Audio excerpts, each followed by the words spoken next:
Sometimes people ask me why I don't talk to my family anymore.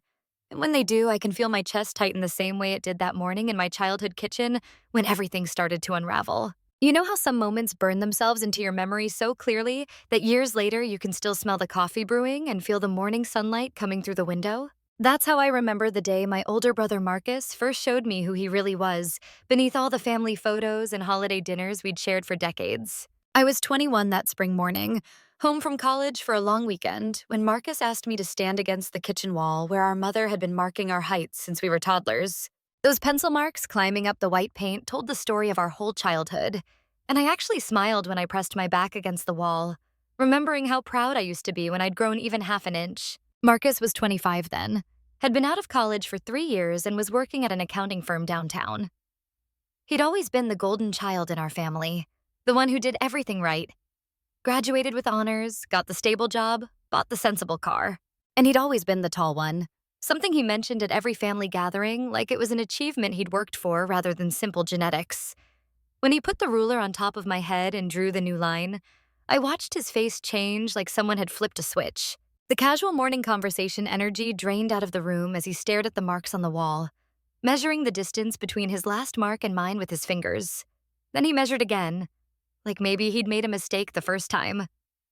But the truth was right there in pencil on the wall. Sometime during my junior year of college, I'd grown past him. Not by much, maybe an inch and a half, 2 inches at most, but enough that when we stood face to face, I was looking slightly down at him instead of up. His hands gripped my shoulders hard enough that I could feel each individual finger pressing into my skin through my t-shirt. The pressure was sudden and forceful enough to push me back against the wall. And when I looked into his eyes, I saw something I'd never seen there before. It wasn't just surprise or disappointment. It was rage, pure and burning, like I'd committed some unforgivable betrayal by letting my body do what bodies naturally do. "You need to stop this right now," he said, his voice low and controlled in a way that made my stomach drop. "Stop growing. Fix this. Because I've been the tall brother for 25 years, and that's not changing just because you hit some freak growth spurt." The words came out measured and deliberate, like he'd thought them through carefully, and that made them even more unsettling than if he'd been yelling. I tried to laugh it off at first, thinking maybe this was some weird joke I didn't understand. Marcus had always been competitive, sure, but this was different. This was something else entirely. I told him I couldn't exactly control how tall I grew, that bodies don't work that way, but he just shook his head like I was being deliberately obtuse. His grip on my shoulders tightened until I knew there would be bruises tomorrow. Perfect finger-shaped marks I'd have to explain away or hide under sleeves. "Then you better figure out how to control it," he said, leaning in close enough that I could smell the mint from his toothpaste. "Because if you keep growing, if you stay taller than me, I'm going to make your life so miserable you'll wish you'd never been born. You'll wish you could cut your own legs off just to make it stop." Do you understand me, Daniel? Do you understand what I'm telling you right now?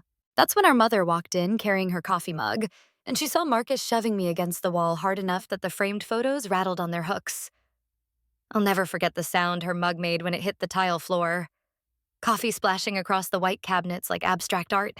But instead of asking if I was okay or demanding Marcus explain himself, she just stood there staring at the height marks on the wall, understanding immediately what had triggered this. And the look on her face wasn't shock at Marcus's behavior. It was disappointment in me for growing. The next 2 weeks passed in a blur of awkward family dinners and avoided eye contact. I went back to college thinking maybe distance would help. Maybe Marcus would calm down and realize how insane he'd been acting. But then came the phone call from my mother. Her voice carefully neutral as she told me about the family meeting Marcus had arranged for the following Saturday. She said it was important, that everyone needed to be there, and when I asked what it was about, she just sighed and said I already knew. I drove home that Friday night with dread sitting heavy in my stomach. And when I walked into my childhood home Saturday morning, I found our living room transformed into something that looked like a medical presentation. Marcus had set up a projector and screen, arranged chairs in neat rows, and placed information packets on each seat like we were attending a conference rather than a family meeting. My parents were already seated in the front row, my mother clutching her packet with white knuckles while my father stared straight ahead at the blank screen. But the real shock came when I saw who else was there. Marcus had somehow convinced Dr. Patricia Morse, the family therapist my parents had seen years ago during a rough patch in their marriage, to attend. She sat off to the side with a notepad, looking deeply uncomfortable but apparently feeling obligated to be there. Marcus stood at the front in a suit and tie, clicking through a PowerPoint presentation he'd created about something called limb lengthening reversal surgery. The slides were professional and horrifying in equal measure. He'd researched doctors in South America who performed height reduction surgeries, complete with before and after x-rays, showing how they remove sections of the femur and tibia bones to make people shorter. He had testimonials from patients who'd undergone the procedure for medical reasons, carefully edited to remove any mention of the excruciating pain or lengthy recovery time. He'd even created a budget breakdown showing how our parents could refinance the house to pay for it, with helpful payment plan options highlighted in yellow. As he clicked through slide after slide, explaining how I could lose 4 inches of height through the surgery and return our family to its natural order, I kept waiting for someone to laugh, to point out how completely insane this was. But my parents just sat there, my mother occasionally nodding like this was a reasonable solution to a real problem. It wasn't until Marcus reached the slide showing the surgical tools that my father finally spoke up, his voice rough with disbelief as he asked Marcus if he needed psychiatric help. That's when Dr. Morse finally intervened, standing up and stating in her calm therapist voice that what Marcus was proposing was not only medically unnecessary and dangerous, but potentially criminal if he attempted to coerce me into it. She said she'd agreed to attend thinking this was about family communication issues, not about enabling delusional behavior, and that she would be reporting this to the appropriate authorities if the discussion continued. Marcus's face went from confident presenter to wounded animal in seconds. He started shouting about how we were all against him, how he didn't understand the damage I was doing to his life by being taller, how every day he had to wake up knowing his little brother had surpassed him in the one thing that mattered. He swept the information packets off the chairs, kicked over the projector, and stormed out screaming that we'd all regret taking my side when I ruined his life just by existing at my current height. After he left, my parents and I sat in the wreckage of his presentation in stunned silence. The projector fan whirred on the floor, casting a blue square of light on the wall. My mother finally picked up one of the scattered pamphlets about height reduction surgery and stared at it like she was trying to understand how her oldest son had come to this. My father just kept shaking his head, muttering that he didn't know where we'd gone wrong, but neither of them looked at me or asked how I was feeling about my own brother wanting to surgically shorten my legs. I thought that would be rock bottom, that Marcus would be embarrassed by his outburst and we could all pretend it never happened. But I underestimated how deep his obsession ran. The call started a week later, always at odd hours when he knew I'd be trying to sleep or study. He'd leave voicemails detailing new research he'd found about growth hormone blockers, even though I was 21 and well past the age when they'd have any effect. He sent emails with subject lines like "one last chance to fix this," containing links to sketchy overseas pharmaceutical sites. Then came my graduation day, a moment I'd worked toward for 4 years, and I was actually naive enough to think he might skip it and spare us all the drama. But as I walked across that stage to receive my diploma, with hundreds of people watching and my parents somewhere in the crowd, I saw him standing near the front wearing the most ridiculous platform shoes I'd ever seen outside of a costume shop.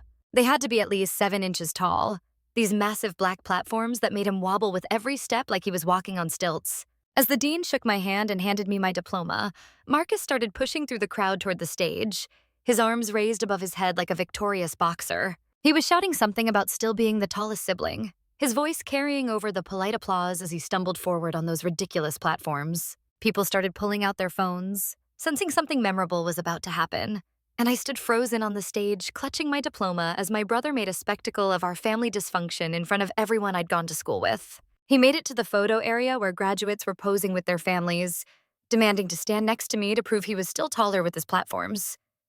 The photographer looked bewildered as Marcus positioned himself beside me, grinning maniacally while wobbling back and forth. That's when it happened.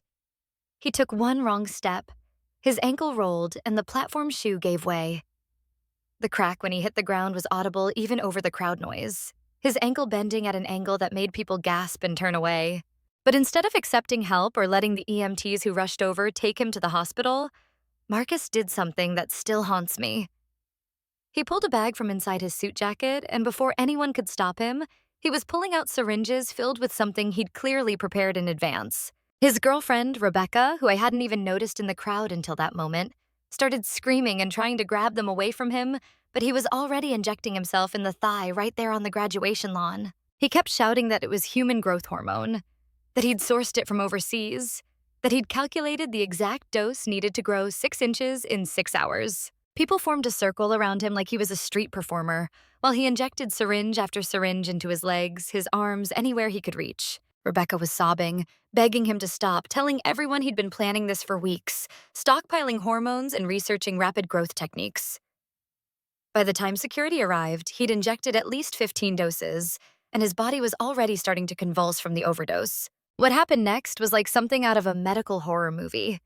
His body started making these awful popping sounds, like bubble wrap being crushed, as his bones actually began to stretch from the massive hormone dose. He was laughing and crying at the same time, claiming he could feel himself growing taller, that gravity would help if he hung upside down. Before anyone could stop him, he'd dragged himself to the decorative archway set up for photos and somehow climbed it with his broken ankle, hanging upside down while his body seized and contorted. The crowd watched in horrified fascination as he hung there, injecting more hormones every few minutes while blood started seeping through his clothes where his rapidly expanding skeleton was literally tearing his skin.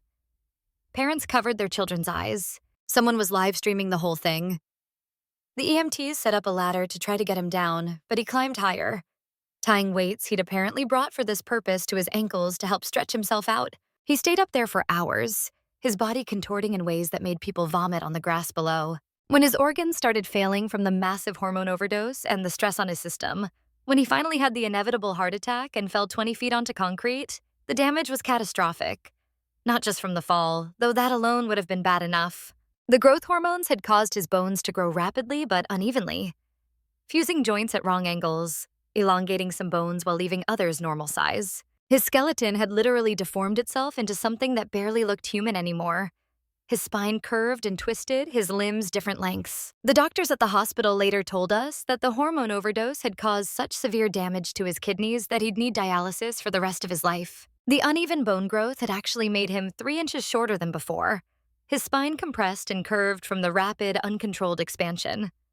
He'd destroyed his body trying to be taller than me and had ended up permanently disabled and shorter than when he started. The irony would have been funny if it wasn't so horrifyingly tragic. I went to see him in the ICU once he was stable enough for visitors, though I wasn't sure why I felt obligated to go. Maybe I hoped he'd finally realized how insane this whole thing had been, that nearly dying might have given him some perspective. But when I walked into that hospital room and saw him lying there, his body twisted and broken, machines keeping him alive, the first words out of his mouth were an accusation. "You did this to me," he said, his voice raspy from the ventilator tube they'd just removed. "You grew taller on purpose to humiliate me, to take away the one thing I had. Look at me, Daniel. Look at what you made me do. I'm permanently disfigured because you couldn't just stay shorter than your big brother like nature intended. Every surgery, every dialysis session, every moment of pain for the rest of my life is your fault." I started to argue, to point out that he'd injected himself with enough hormones to kill a horse, that I hadn't made him do anything, but my mother cut me off. She was holding his twisted hand, tears streaming down her face, and she looked at me like I was a stranger who'd wandered into the wrong room. "This isn't the time," she said quietly. "Your brother is suffering. Can't you see that? Can't you show some compassion for what he's going through?" And my father, standing by the window, actually nodded in agreement. That's when I realized that in my family's narrative, I would always be the villain. It didn't matter that Marcus had chosen to inject himself with dangerous hormones. It didn't matter that he'd climbed that archway himself, that he'd tied weights to his ankles, that every single self-destructive decision had been his alone. In their story, I was the cruel younger brother who'd grown taller just to hurt him, and he was the victim driven to desperate measures by my thoughtless betrayal. The social media posts started while Marcus was still in the hospital. My mother created a Caring Bridge page that told a carefully edited version of events, where Marcus had suffered a tragic accident after being pushed to the breaking point by family stress. She never mentioned what kind of family stress, but people filled in the blanks themselves, especially after someone posted a clip from the graduation livestream with creative editing that made it look like I'd somehow provoked him. The GoFundMe my parents set up for his medical bills included a description that strongly implied I'd driven my brother to harm himself through years of psychological torment. They never said it outright, but phrases like family betrayal and a younger sibling's cruelty painted a clear picture. Donations poured in from extended family, family friends, and complete strangers who'd been moved by the story of a young man destroyed by his heartless brother. I watched from my apartment as the donation counter climbed past 50,000, then 100,000. While comments called me a monster, A sociopath, a narcissist who destroyed my own brother out of jealousy. People who'd never met me wrote detailed analyses of my supposed personality disorders. Someone found my LinkedIn and started contacting my employer. My college friends began distancing themselves, not wanting to be associated with someone who could drive their own sibling to such extremes. 3 weeks after the hospital visit, I was eating breakfast when I heard a knock at my door. Not the casual knock of a neighbor or delivery person, but the firm, deliberate knock of someone on official business. When I opened the door, I found Sheriff Deputy Coleman standing there with papers in his hand and an expression that said he'd rather be anywhere else. Behind him, I could see another officer waiting by the patrol car, hand resting casually on his belt. "Mr. Daniel Morrison," he said, holding up the papers so I could see the official seal. "I have a warrant for your arrest on charges of harassment and cyberstalking. You have the right to remain silent. Anything you say can and will be used against you in a court of law." The words hit me like physical blows as he continued reading my rights, the reality of what was happening slowly sinking in. My own parents had filed criminal charges against me. I asked if I could at least put on proper clothes since I was standing there in old sweatpants and a college t-shirt I'd slept in. Deputy Coleman nodded and followed me to my bedroom, standing in the doorway while I pulled on jeans and found a clean shirt. My hands shook as I got dressed, my mind racing through the implications of what was happening. An arrest record, criminal charges, my career, my future, everything I'd worked for potentially destroyed by my own family's lies. The handcuffs were cold against my wrists as Deputy Coleman led me down the hallway of my apartment building. I could feel neighbors watching through cracked doors, probably wondering what quiet Daniel from 3B had done to warrant a police escort. Outside, morning joggers stopped to stare as I was helped into the back of the patrol car, ducking my head to avoid hitting it on the doorframe like I'd seen people do on TV 1,000 times without ever imagining I'd be doing it myself. During the ride to the station, I leaned forward to read what I could of the complaint through the metal mesh separating the front and back seats. My brother had submitted pages of allegations, claiming I'd sent him hundreds of threatening messages about his height, that I'd cyberbullied him for months, that I'd created fake social media accounts to harass him. Each lie was documented with specific dates and times, fabricated evidence that must have taken him hours to create. The level of detail was staggering, the work of someone who'd planned this carefully while everyone thought he was recovering. The booking process was surreal in its mundane efficiency. Stand here for photos. Hold this number. Put your fingers on the ink pad. Any medical conditions? Any medications? Any allergies? Each question answered and typed into a system that would forever record that on this date, Daniel Morrison, age 21, was arrested on suspicion of harassment and cyberstalking his own brother. They gave me an orange jumpsuit that smelled like industrial disinfectant and plastic sandals that squeaked on the linoleum floors. The holding cell already had 3 other men when the guard led me in. One with neck tattoos who looked like he'd been there before. One in a business suit who kept checking his wrist where his watch used to be. And one young guy who couldn't stop crying. I found an empty spot on the metal bench bolted to the wall and sat down, trying to process that I was actually in jail, actually under arrest, actually facing criminal charges filed by my own parents based on my brother's lies. The man with neck tattoos eventually asked what I was in for, probably just making conversation to pass the time. When I said I was arrested for being taller than my brother, he laughed, thinking I was making a joke. But when I explained the actual charges, how my brother had injected himself with hormones and my family blamed me for it, his expression changed from amusement to something like pity. Even hardened criminals, apparently, thought my situation was messed up. The public defender assigned to my case was a tired-looking woman named Janet Holloway, who'd probably seen every possible family dysfunction in her career. She reviewed the charges while I sat across from her in a small interview room that smelled like coffee and despair. The more she read, the more her eyebrows climbed toward her hairline. Finally, she set down the papers and looked at me with a mixture of professional interest and personal disbelief. "So let me understand this," she said, tapping her pen against the complaint. "Your brother injected himself with illegal growth hormones at your graduation, in front of hundreds of witnesses, and somehow you're being charged with making him do it? Through harassment that apparently nobody else saw or heard?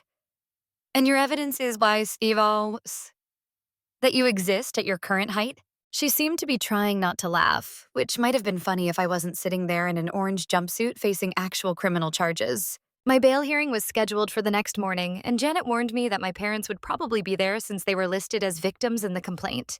She was right. When I was led into the courtroom in handcuffs and jail clothes, they were sitting in the gallery.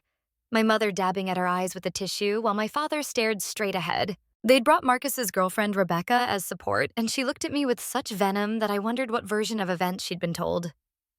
The judge, a stern woman in her 60s, reviewed the charges while occasionally glancing at me over her reading glasses. The prosecutor, a young man who looked fresh out of law school, argued that I posed a continued threat to my brother's safety and mental health, that my very presence in his life had driven him to self-harm. He actually said those words out loud in a court of law, that my presence, my existence at my current height, was a form of ongoing harassment that justified keeping me in jail. Janet stood up and, in her tired but competent voice, pointed out the absurdity of the charges, the lack of any actual evidence beyond my brother's fabricated claims, and the fact that I had no criminal record while my brother had been hospitalized for self-inflicted injuries caused by illegal drug use. She managed to say it all without laughing, which I considered professionally impressive.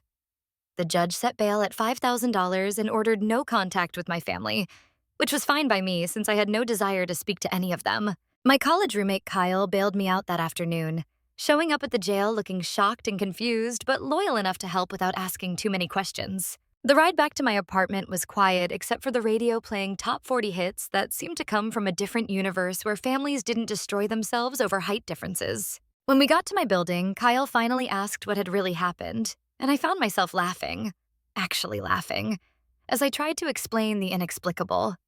The next few weeks were a blur of legal meetings, court documents, and trying to salvage what was left of my reputation. Janet connected me with a better lawyer, a woman named Michelle Chen, who specialized in false accusation cases and took my case pro bono after reviewing the evidence, or lack thereof. She was sharp and angry on my behalf in a way that made me feel less alone, and she immediately started filing motions for discovery to get any actual evidence the prosecution claimed to have.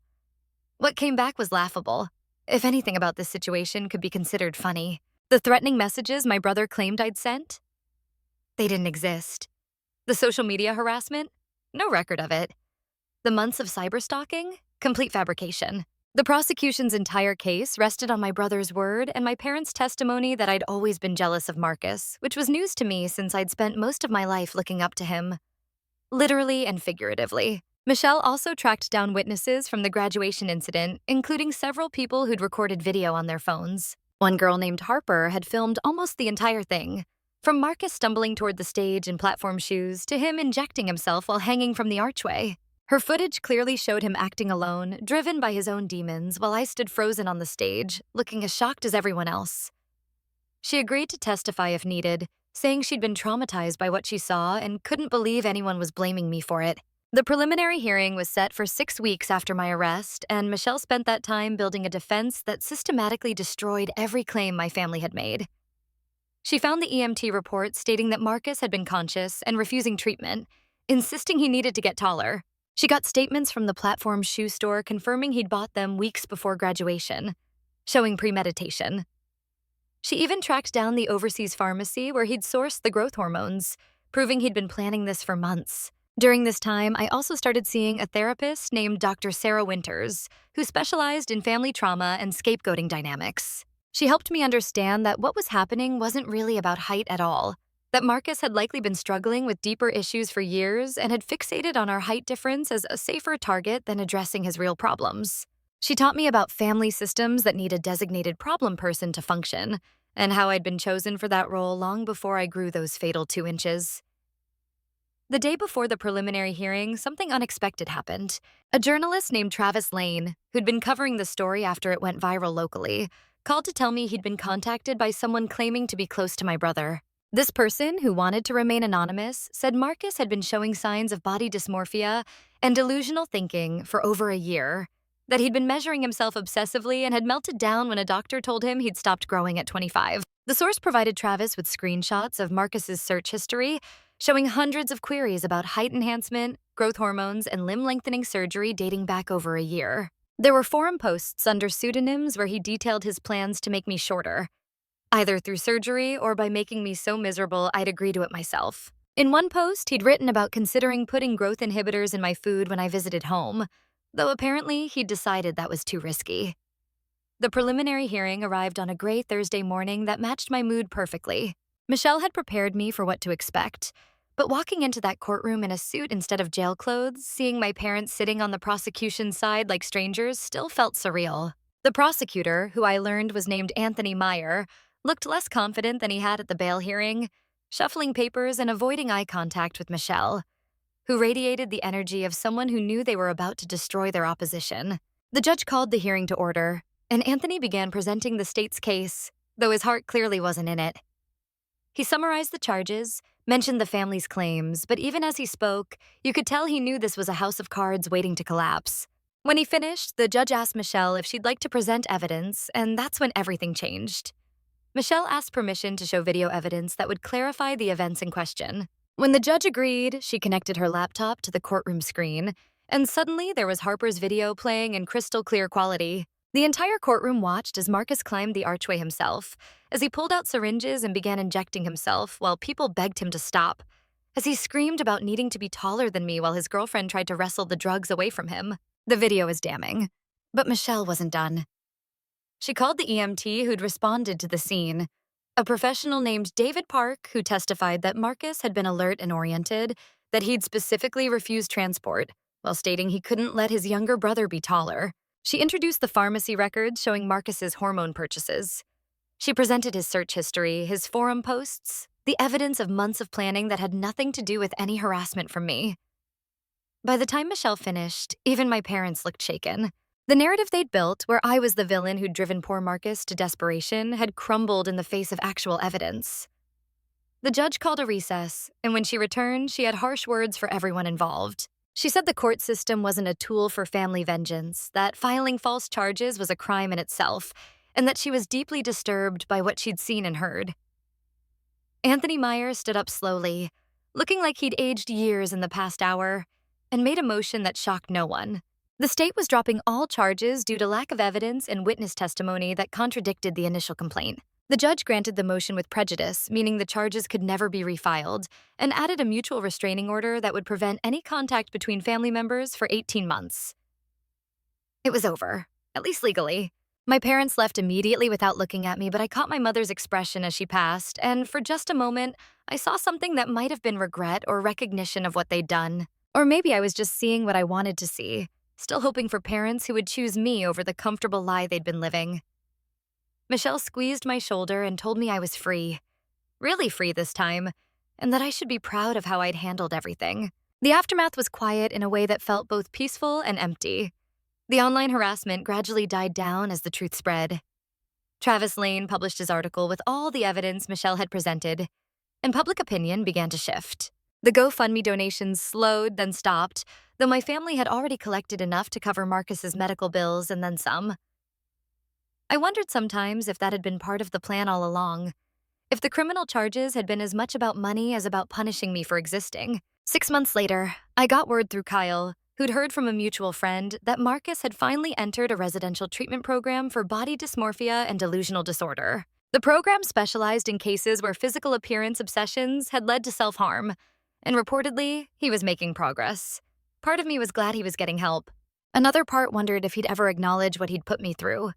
If recovery included taking responsibility for trying to destroy my life over 2 inches of height. I never heard from my parents again after that day in court.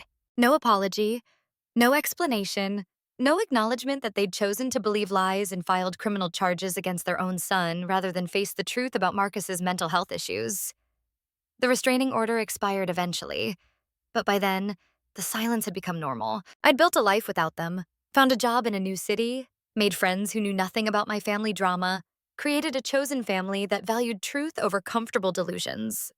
Winters helped me work through the grief of losing my family because that's what it was, even if they were still alive somewhere. She taught me that sometimes the healthiest thing you can do is walk away from people who need you to be their villain, who can't function unless they have someone to blame for their problems. She helped me understand that my height had just been the excuse, that if it hadn't been that, they would have found something else to fixate on.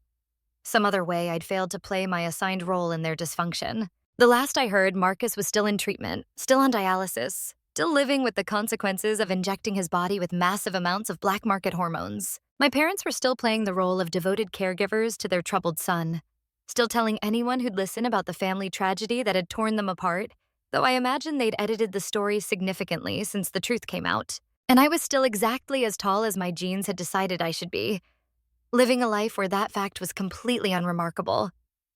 Sometimes people ask me if I miss my family, if I regret how things ended, if I wish I could reconcile with them.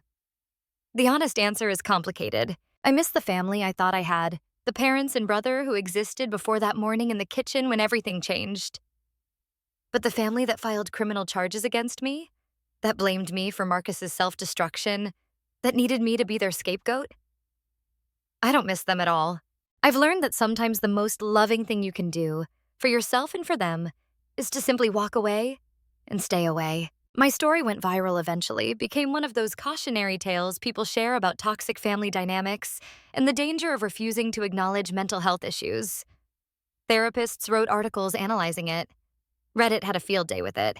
Someone even wanted to make a documentary, though I declined. I didn't want to be known forever as the guy whose brother destroyed himself over a height difference. I wanted to be known for my own accomplishments, my own life, separate from the chaos I'd left behind. The truth is, healing from something like this isn't a straight line.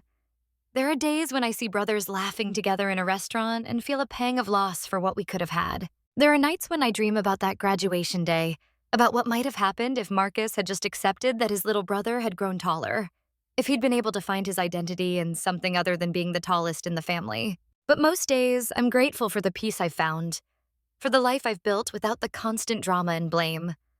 I've learned that some families are held together by love and mutual support, while others are held together by shared dysfunction and assigned roles that no one's allowed to outgrow. When you're born into the second kind, sometimes the bravest thing you can do is refuse to play your part anymore, even if it means losing everyone. Because the alternative, staying and letting them destroy you for the crime of existing as yourself, isn't really living at all. So when people ask why I don't talk to my family anymore, I sometimes tell them the simple version, that we had irreconcilable differences. But if they really want to know, if I sense they might understand, I tell them about that morning in the kitchen, about platform shoes and growth hormones, about criminal charges and family scapegoats. I tell them how sometimes love isn't enough to overcome dysfunction, how sometimes walking away is the only way to save yourself. And most importantly, I tell them that despite everything, I don't regret being exactly as tall as I am. Not anymore. Not ever again.